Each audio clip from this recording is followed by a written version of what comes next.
Hey friends, if you wish to fix security intelligence update not downloading in Windows, then please watch this video. I will guide you through the resolutions.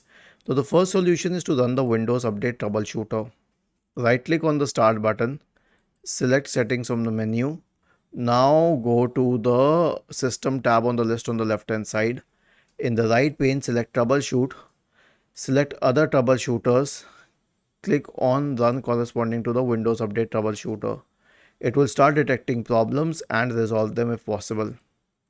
The next solution is to reset Windows Update components. And how will you do that? So I have a script for you. All you need to do is copy the script, search for command prompt in the Windows search bar, click on Run as administrator, paste the script here and hit enter. Okay, now I'll tell you what this script does.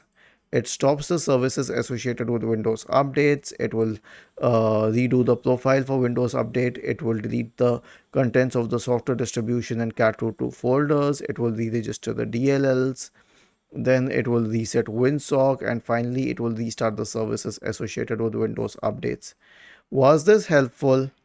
If yes, then please subscribe to the channel, and if not, then let us know in the comment section of the video on how we could help you further. Thank you for watching this video and have a nice day.